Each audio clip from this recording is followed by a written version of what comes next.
মহারাজ যে সেই সকাল থেকে মুখ গোঁজ করে বসে আছেন, সেই মুখ তো আর কিছুতেই তুলছেনই না। মাঝে মাঝে শুধু পিট করে তাকাচ্ছেন, তারপর আবার চোখ বুজে ফেলছেন। এর অর্থ মহারাজ গভীর কোনো চিন্তায় নিমগ্ন হয়ে আছেন। সবই যখন বোঝা যাচ্ছে তখন চিন্তার কারণটা কি সেটাও বলে ফেলুন না হয়। সবই যদি পণ্ডিত বলবে, তবে তুমি কি শুধু বসে বসে টাক চুলকোবে আর ফ্যাল করে এর ওর মুখের দিকে দেখবে? বলো গোপাল, এবার তো আর চুপ করে থাকলে হবে না। মহারাজের মুখ থেকে কেমন কি বুঝছো বলো? আমি না হয় মুখ দেখে বলতে পারছি না, কিন্তু আপনি তো শাস্ত্র পড়ে গ্রহ নক্ষত্র সব একেবারে গুলে খেয়েছেন। তাহলে বলুন এবার মহারাজের কি হয়েছে আর কি হতে পারে। কিচ্ছু হলো না, কিছুই হতে পারলো না, সব কেমন যা তা হয়ে গেল। আমার তো মনে হচ্ছে মহারাজ কোনো অস্থির রোগে ভুগছেন। মহারাজের রোগ, তবে তো বিস্তর দুর্ভোগ। এই নিয়েও কি তোমার কোনো অভিযোগ আছে নাকি গোপাল? না না, আমি আর কি বলবো। আপনারা সবাই যেমন যোগ বিয়োগ চালাচ্ছেন, চালিয়ে যান। আমার তো মনে হচ্ছে মহারাজ পুরনো কোনো শত্রুর বিরুদ্ধে ওই বদলা নেওয়ার কথা ভাবছেন এক মনে। হ্যাঁ, বদলা নয়, মহারাজ নিশ্চয়ই শাস্ত্রের কোন শ্লোকের আলোচনা করছেন মনে মনে। ওহ, তোমরা সবাই চুপ করবে একটু। সেই তখন থেকে বকম বকম করে তো কানের পোকা বের করে দিলে একেবারে। হলো না, কিচ্ছু হলো না। কি করে হবে মহারাজ? গোপালের মতো অকর্মণ্য লোক রাজসভায় থাকলে কিচ্ছু হবে না। আপনার এখন মন ভালো নেই, তাই ভাঁড় হিসেবে আপনার মন ভালো করার দায়িত্ব তো গোপালের। সেটা না পারলে ইয়ে করুক, চাকরি ছেড়ে দিক। তারপর ওই মন্ত্রী মশাই না হয় বাকিটা সামলে নেবেন। মন্ত্রী মশাইয়ের সেই এক মন্তর, সব বেটাকে ছেড়ে এই গোপাল বেটাকে ধর। থামো থামো, তোমরা থামো এবার। এর হয়েছে, খুব হয়েছে, এবার চুপ করো।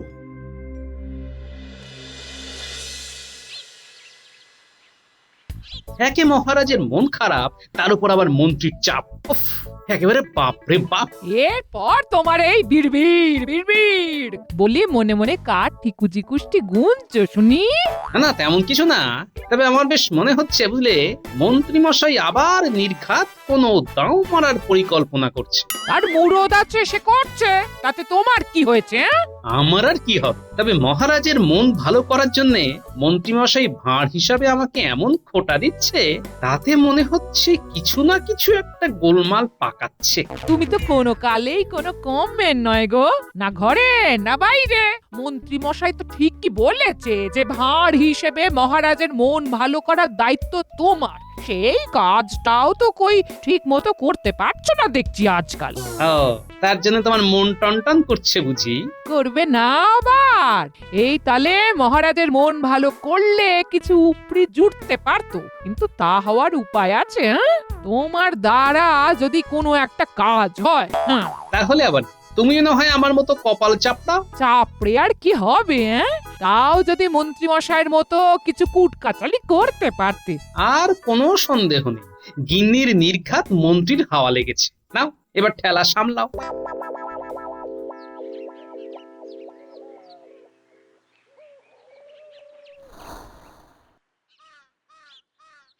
এইভাবে মন মরা হয়ে বসে থাকলে হবে মহারাজ? নিজেকে একটু সামলান।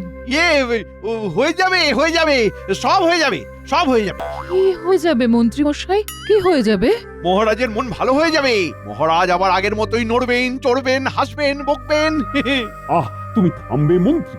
আমি মরছি আমার জ্বালায়, আর তোমার যেন খুব ফুর্তি হচ্ছে। আপনি শুধু বলে দেখুন আপনার সমস্যাখানা, তারপর দেখবেন পুষ্পন্তরে কেমন সব ঠিক হয়ে গেছে। পূর্ণিমা অমাবস্যা আমার সমাধান আপনার সমস্যা। কেন কেন, তুমি কি কোনো জাদুবিদ্যা শিখে এসেছো নাকি ঝপ করে? আহা, আমাকে কোথাও যেতে আসতে হবে না। এ সবই গ্রহ উপগ্রহর সংযোগ। ঠিক এই সময়ই এক ত্রিকালজ্ঞ বাবা তীর্থ করে ফেরার পথে কৃষ্ণনগরে এসে হাজির হয়েছেন। ও মা, তাই নাকি? এ যে আমাদের পরম সৌভাগ্য। আমি তো সেই কথাই বলছি রানীমা। ওই বাবার দর্শন করলেই মহারাজের মন খারাপ কি করে ভালো হবে সেটা জেনে নিতে পারবেন। তাই নাকি? তবে আগামীকাল সকালেই চলো দেখি তোমার ওই চমৎকারী বাবা কি করে আমার মনকে শান্ত করেন। আর হ্যাঁ, গোপালকেও কিন্তু সাথে করে নিয়ে যাব।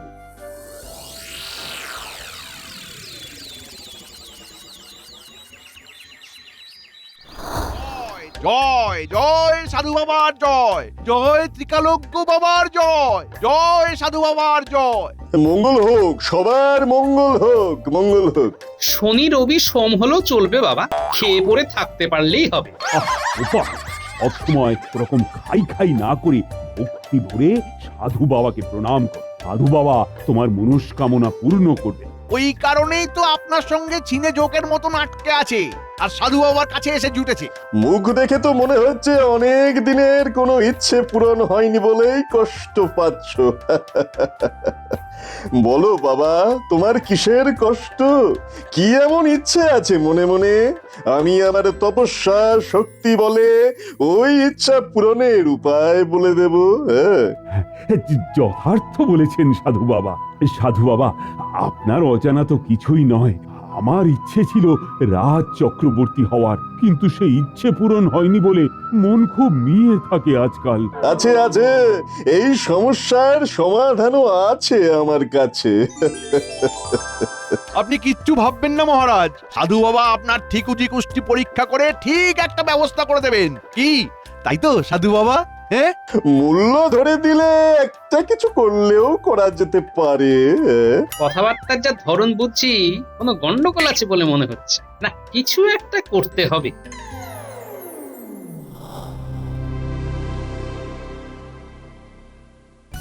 একবার যখন সুযোগ পেয়েছি তখন আর ছাড়ছি না। হ্যাঁ, একেবারে ঝাঁপিয়ে পড়বো সাধু বাবার পায়ে। হ্যাঁ, আরে তুমি ঝাঁপিয়ে পড়লে সাধু বাবা যে হাঁপিয়ে পড়বেন গিন্নি। সে নিয়ে তোমার আর ফুট কাটতে হবে না, যা করার আমি করব। সাধু বাবা ঠিক আমার মনস্কামনা পূর্ণ করবেনই। ঘোড়ার ডিম করবেন। এই দেখো, ভালো হচ্ছে না কিন্তু। নিজের তো কাঁচকলা, তার ওপর আবার গলা তুলে সাধু বাবাকে গালমন্দ করছো। আমি শুনেছি সাধু বাবা নাকি মনে সব ইচ্ছে পূরণ করে দেন, এই মহারাজেরও করবেন। হ্যাঁ, ওরে বাবা, তলে তলে তো সব খবরই রাখো দেখছি। তবে এই কথাটাও শুনে রাখো যে সেখানে গিয়ে কোনো কাজ হবে না। আবার আবার আবার এই তুমি ভেংচি কাটছো। কাটাকুটিটার কি আছে? সাধু বাবার পদ্ধতি হলো ফেলো করি মাখো তেল, আর এর পেছনে নির্ঘাত মন্ত্রীর কোনো খেল আছে। এই তো এইবার ঠিক এটা ওটা করে মন্ত্রী মশাইকে টেনে এনেছো। সাধে কি বলি তোমার ভীমরতি হয়েছে? মনে হচ্ছে দাদুর সাথে দিদার আবার ঠুকঠাক লেগেছে।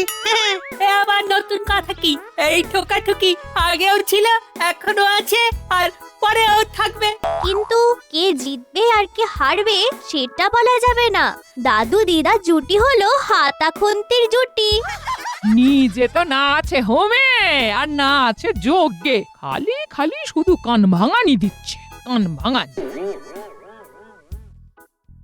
এই তো তোরা এসে গেছিস, তোদের জন্য ছোট্ট করে একটা কাজ আছে। বলো না গোপাল দাদু, বলো না। এবার বুঝলি তো কি করতে হবে? নে, এবার যেমন বললাম তেমন কর দেখি।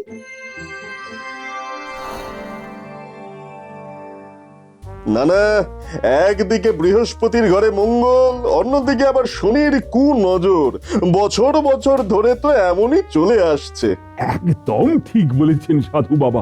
কত বছর হয়ে গেল, তবু আমার আর রাজ চক্রবর্তী হওয়া হলো না। পেয়েছি পেয়েছি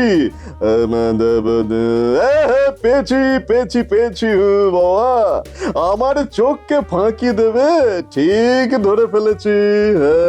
হ্যাঁ, ধরতেই হবে, ধরতেই হবে, না ধরে যাবে কোথায়? এ কি আর এমনি অমনি বাবা, একেবারে ত্রিকালজ্ঞ বাবা।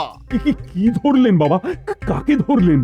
কর্কট ক্রান্তি আর মর্কট ক্রান্তি দুটো মিলে আমার সাথে লুকোচুরি খেলছিল, কিন্তু ছাপ করে ওদের ধরে ফেলেছি। বলেন কি? সে যাই হোক, ধরে ফেলে কাজের কাজ কিছু হলো কি, নাকি আবার সেই যাকে তাই? তাই আবার হয় নাকি? বাবা নিশ্চয়ই কিছু একটা বুঝেছেন। 20 বছর আগে আপনার ইচ্ছে পূরণের সুযোগ একেবারে কান ঘেঁষে বেরিয়ে গেছে। এই যা, ও মন্ত্রী, এই যে বেরিয়ে গেল বলছে। আরে বেরিয়ে আর যাবে কোথায়? ওই শুনুন সাধু বাবা কি বলছে। এখন হয় সেই 20 বছর আগের গ্রহ নক্ষত্রের অবস্থান ফিরিয়ে আনতে হবে, না হলে আরো 20 বছর অপেক্ষা করতে হবে। যাক, তবু তো একটা কোনো পথ বেরিয়েছে। আমি তো ভেবেছিলাম এই জন্মের মতো আমার সেই আশালতা একেবারে নির্মূল হয়ে গেছে। তবে এবারে সাধুকে সামান্য দান করে বিদায় করুন মহারাজ। সামান্য কি বলছেন বাবা? মহারাজ আপনাকে একেবারে সাজিয়ে দেবে কি তাই তো মহারাজ? হ্যাঁ হ্যাঁ হ্যাঁ, নিশ্চয়ই নিশ্চয়ই। এই যে জয় মহারাজ কৃষ্ণচন্দ্রের জয়।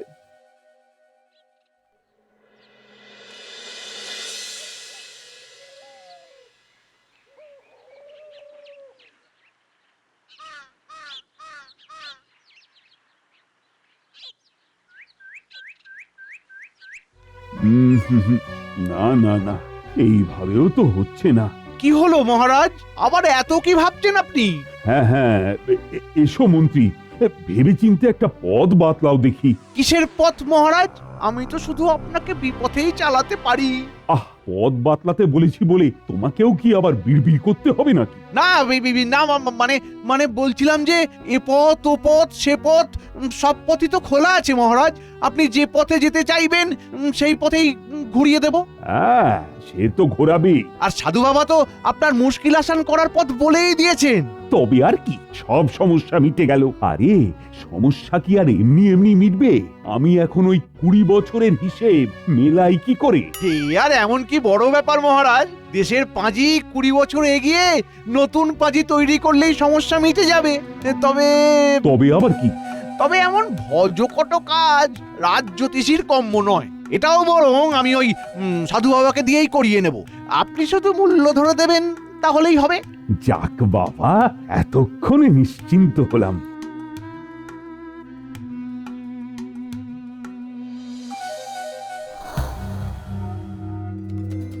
গোপাল দাদু সাধু বাবার উপর নজর রাখতে বলেছে, তাই সবাই চোখ কান একেবারে খোলা রাখবি।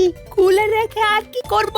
সাধু বাবা তো এটা ওটা সেটা খেয়েই যাচ্ছে। না না, এবার মনে হচ্ছে একটা কিছু হবে। ওই দেখ, মন্ত্রী মশাই কেমন লুকিয়ে লুকিয়ে সাধু বাবার সঙ্গে দেখা করতে আসছে।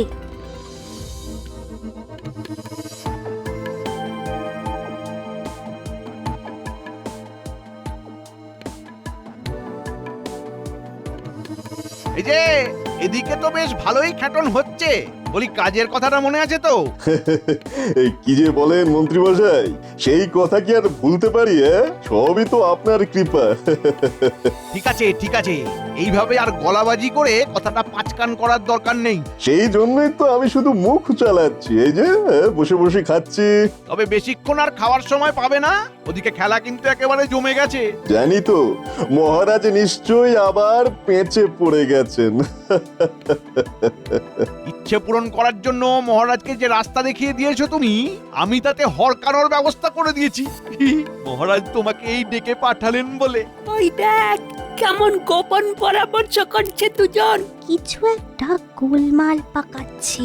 তাহলে যেমন বললাম ঠিক তেমনই করবে, তাহলেই ট্যাঙ্ক একেবারে ভরে যাবে। সেইটাই তো চাই। তাই বলে তাই তাই তাই মামার বাড়ি যাই নয়, যা কামাই হবে সেটা দুজনে ভাগ করে নেব, সেটা ভুলে যেও না। এই ভগবানের উপরে ভরসা রাখুন মন্ত্রী মশাই, ভগবান আপনাকে ঠকিয়ে পালাবে না। চল চল, গোপাল দাদুকে গিয়ে এক্ষুনি খবরটা দিতে হবে।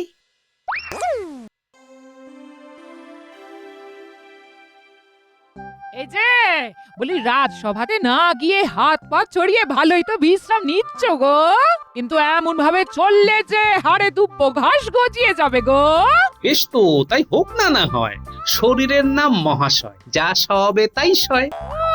একটা কথা বলার জো আছে, সঙ্গে সঙ্গে 5টা কথা শুনিয়ে দেবে। তোমার কাছে থেকে থেকে এই বিদ্যেটাই তো রপ্ত করেছি গিন্নি। কি? আমি তোমায় কথা শোনাই?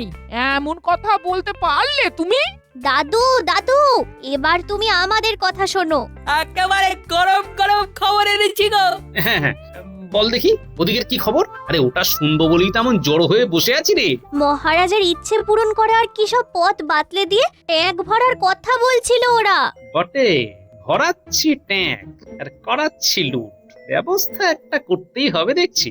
আর কি বলছিল বলতো? হ্যাঁ হ্যাঁ, মনে পড়েছে, বলছিল ভগবানের ওপর ভরসা রাখতে, ভগবান ঠকিয়ে পালাবে না। ব্যাস ব্যাস ব্যাস, আর বলতে হবে না। দুয়ে দুয়ে যা চার করার আমি করে নিয়েছি। এবার শুধু হাটে হাঁড়িটা ভাঙতে হবে গিয়ে।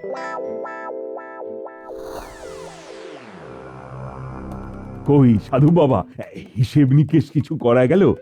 বলি, নতুন পাঁজি লেখার কাজে হাত দিতে আর কত দেরি? এই সবই তো সূর্যচন্দ্রের অবস্থানের ব্যাপার মহারাজ।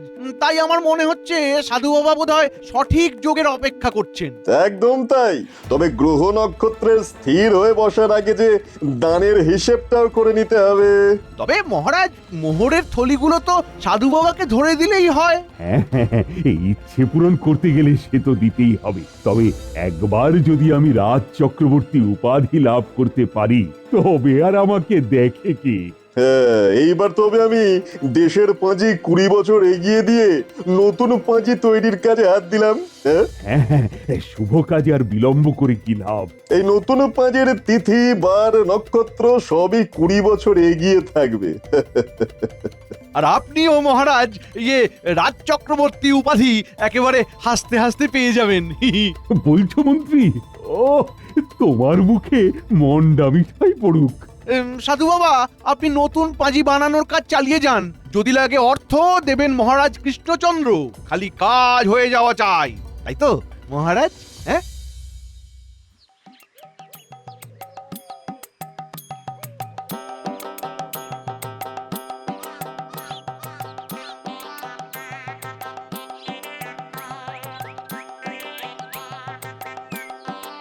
সুপ্রভাত মহারাজ। আরে, এদিকে যে বেশ বড়সড় একখানা কর্মকাণ্ড চলছে দেখছি মহারাজ। এই কে? ও, এই তো গোপাল। এই মরেছে, এই সময় বেটা গোপালকে আসতে হবে। যেখানে ধরা পড়ার ভয় সেখানেই গোপালকে আসতে হয়। কর্মকাণ্ড একখানা চলছে বলছি।